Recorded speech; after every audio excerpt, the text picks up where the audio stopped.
ఏం ధైర్యం అంటే ఏం చూసుకొని ఈసారి 175 క్లీన్ స్విప్ అనే ఒక స్టేట్మెంట్ పాస్ చేస్తారని అనుకోవచ్చు?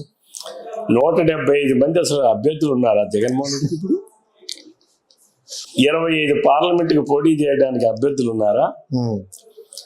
తిరుపతిలో ఎక్కడో ఉన్నటువంటి వాడిని తీసుకొచ్చి ఈరోజు గుంటూరులో చెవిరెడ్డి భాస్కర్ రెడ్డిని పెట్టుకుంటా ఉంటే,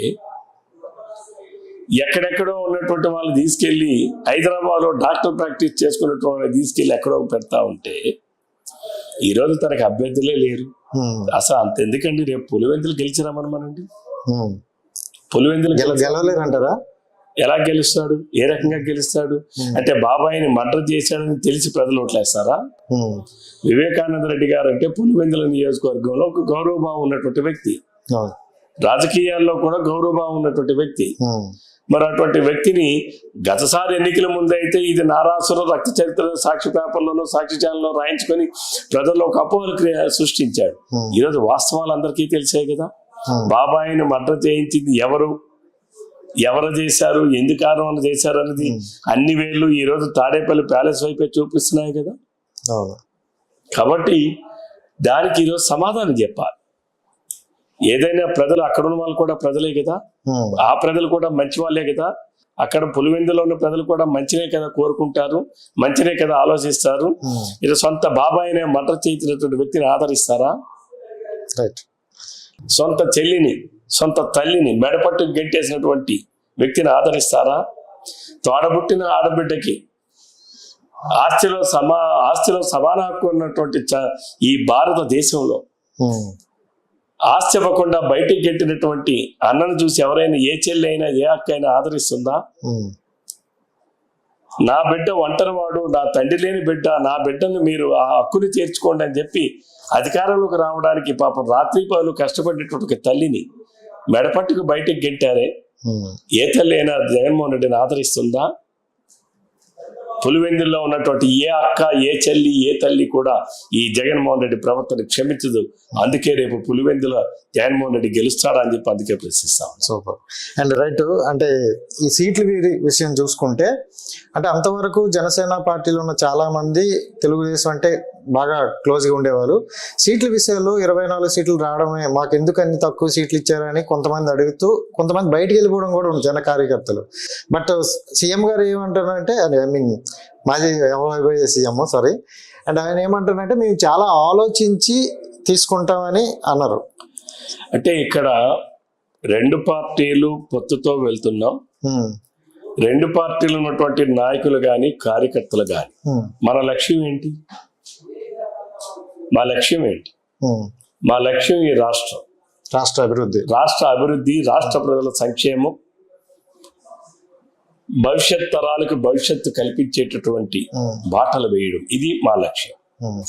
ఈరోజు ఏ జగన్మోహన్ రెడ్డి అరాచకవాదని చెప్పామో, ఏ జగన్మోహన్ రెడ్డి ఇసుక దోపిడీ చేశాడని చెప్పాము, ఏ జగన్మోహన్ రెడ్డి మైన్ దోపిడీ చేశాడని చెప్పాము, ఏ జగన్మోహన్ రెడ్డి వైన్ దోపిడీ అని చెప్పాము, ఈరోజు పార్టీలు మార్చి మనం గొంతులు మార్చేస్తే ప్రజలు నమ్మేస్తారా?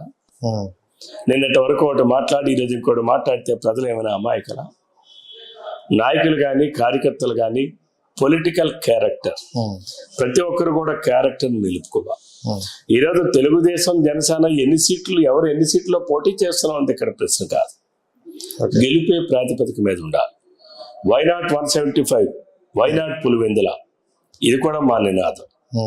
ఇందులో భాగంగానే జనసేన అభ్యర్థి గెలుస్తారు అనే దగ్గర జనసేన అభ్యర్థికి ఇచ్చారు, తెలుగుదేశం అభ్యర్థి గెలుస్తారు అనే దగ్గర తెలుగుదేశం అభ్యర్థికి ఇస్తారు.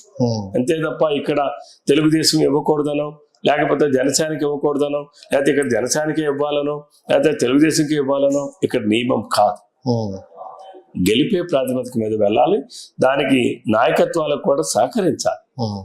జనసేనలో ఉన్నటువంటి నాయకులు కార్యకర్తలు కావచ్చు, తెలుగుదేశం పార్టీలో ఉన్నటువంటి నాయకులు కార్యకర్తలు కావచ్చు, మన లక్ష్యం ఈ రాష్ట్రం కోసం కాబట్టి అవసరం అనుకుంటే కొన్ని త్యాగాలు చేయాల్సినటువంటి అవసరం ఉంది. అందుకే నేను కూడా చాలాసార్లు చెప్పా, ఈవెన్ అనేక ఇంటర్వ్యూలో కూడా చెప్పా, ఎవరు ఎక్కడ పోటీ చేస్తామనే ప్రశ్న కాదు, ఎవరు ఎక్కడ గెలుస్తామనేటటువంటిదే ప్రశ్న. అక్కడ ఆ ప్రాతిపదిక మీద వెళ్ళాలి తప్ప ఆశావాలు ఉంటారు. రేపు అధికారంలోకి వస్తుంది తెలుగుదేశం జనసేన పార్టీ, ఇంకా అనేక రకాలైనటువంటి బాధ్యతలు ఉన్నాయి, అనేక రకాలైనటువంటి బాధ్యతలు తీసుకునే పదవులు ఉంటాయి. వాటిలో వాళ్ళందరినీ కూడా అకామిడేట్ చేయడానికి మా అగ్రనాయకత్వం చంద్రబాబు నాయుడు గారు, పవన్ కళ్యాణ్ గారు కూర్చొని నిర్ణయిస్తారు. రేపు ఎమ్మెల్సీలు ఉన్నాయి, 58 ఎమ్మెల్సీలు ఉన్నాయి, అలానే రాజ్యసభలు ఉంటాయి, ఇంకా కార్పొరేషన్లు ఉన్నాయి, ఇంకా ఇతర అనేక కమిషన్స్ ఉన్నాయి.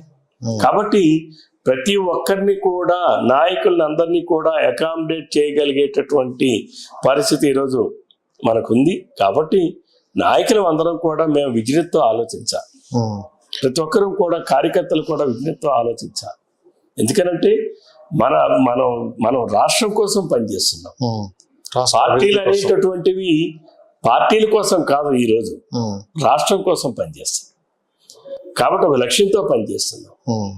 ఎంతో మంది తన తల్లిని కోల్పోయినటువంటి బిడ్డలు ఉన్నారు ఈ జగన్మోహన్ రెడ్డి అరాచకాలకి. ఎంతో మంది భర్తలు కోల్పోయినటువంటి భార్యలు ఉన్నారు, ఎంతో మంది తల్లిదండ్రులు కోల్పోయిన పిల్లలు ఉన్నారు. వాళ్ళందరి పరిస్థితి ఏమిటి?